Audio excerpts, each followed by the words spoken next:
2007ची गणेश सजावट स्पर्धा। या स्पर्धेचे मुख्य प्रायोजक आहेत श्रीराम सोलर आणि बोरवेल। सहप्रायोजक आहेत सिंधुदुर्ग जिल्हा बँक।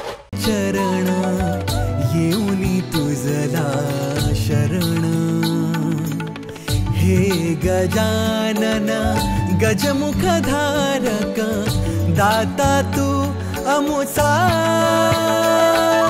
मंगलमूर्ती श्री गणेश तू गजवदना तुझला, वरद विनायक एकदंत तू गणाध्यक्ष पहिला। मंगलमूर्ती श्री गणेश तू गजवदना तुझला, वरद विनायक एकदंत तू गणाध्यक्ष पहिला।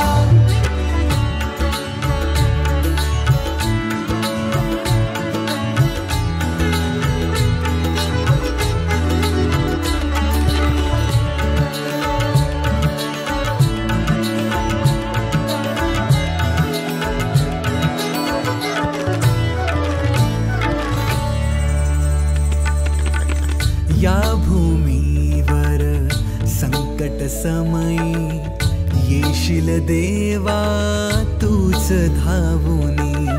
या भूमीवर संकट समयी येशील देवा तूच धावूनी।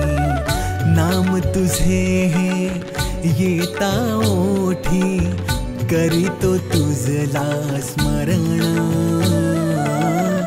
नाम तुझे हे येता ओठी, करीतो तुझला स्मरण।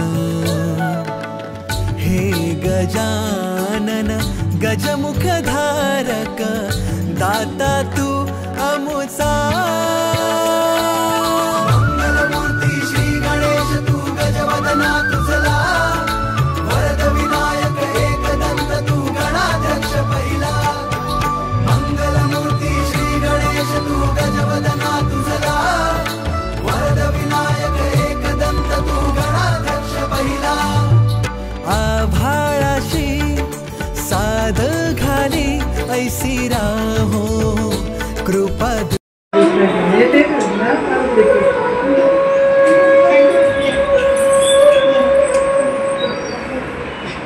सुस्वागतम सुस्वागतम सुस्वागतम। चांदेलचा राजा, चांदेलच्या राजाच्या वतीने सर्व गणेश भक्तांचे हार्दिक स्वागत। कथा ही गोवर्धन पर्वताची, श्री कृष्ण आणि इंद्रदेवाची।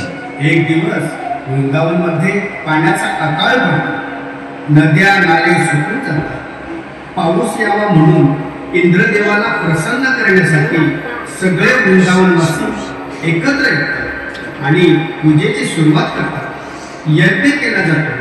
सगळे गावकरी यज्ञ करून इंद्रदेवतेची प्रार्थना करतात। हे सगळे कृष्ण पाहत असतो।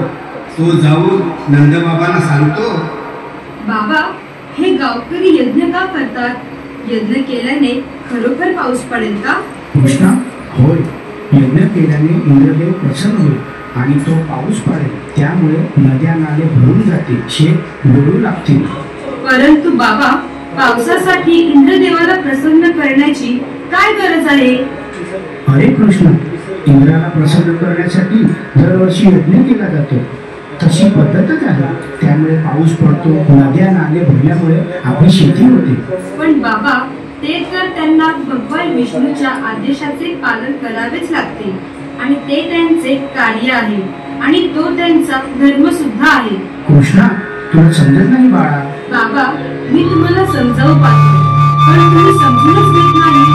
बाबा, खरं तर आपण पृथ्वीची पूजा केली पाहिजे।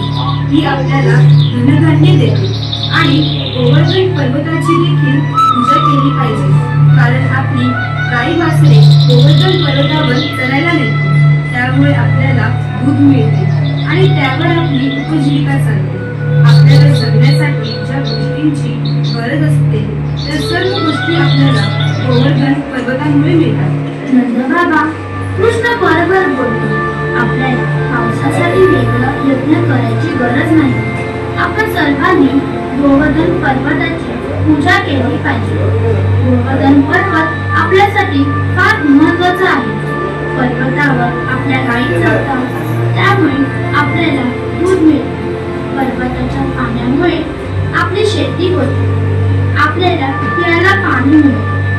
गावकऱ्यांनो, आता तुम्ही सांगा, हे सगळं इंद्रदेव देतो का? नाही ना, हे सगळं गोवर्धन पर्वत देतो. म्हणून आपण पर्वताची पूजा केली पाहिजे. कृष्णाचं म्हणणं गावकऱ्याला पटतं. सगळे गावकरी गोवर्धन पर्वताची पूजा करतात व त्याचा जय जयकार करतात. ही बातमी इंद्राला कळते. इंद्र म्हणतो,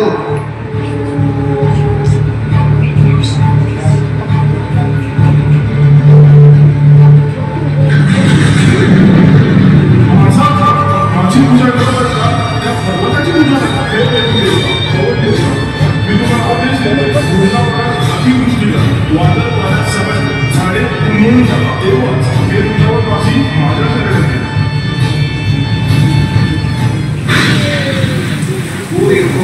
वादळ येते.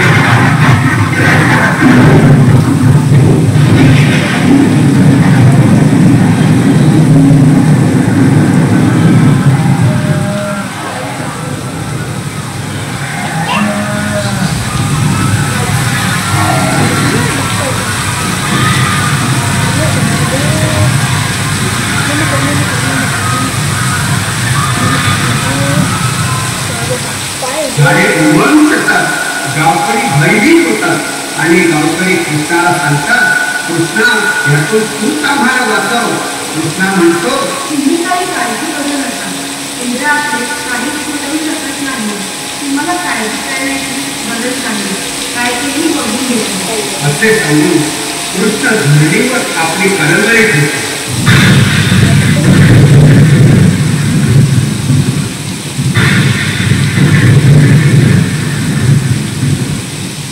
तेवढ्या धरणी भक्ती आणि कृष्ण त्या उडी मारतो. गावकऱ्यांना वाटते धरणी मातेने कृष्णाला गिळले. तेवढ्या कृष्ण आपल्या करंगळीवर जोरच उचलतो.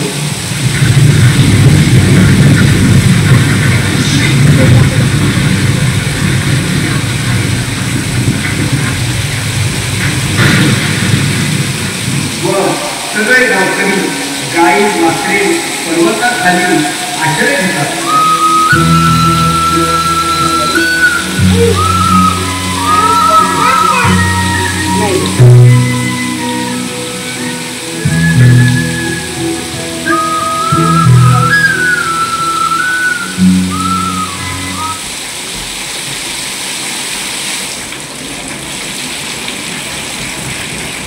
तो तुझला स्मरण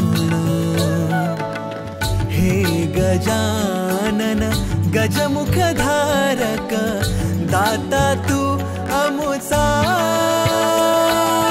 मंगलमूर्ती श्री गणेश तू गजवदना तुझला वरद विनायक एकदंत तू गणाध्यक्ष पहिला.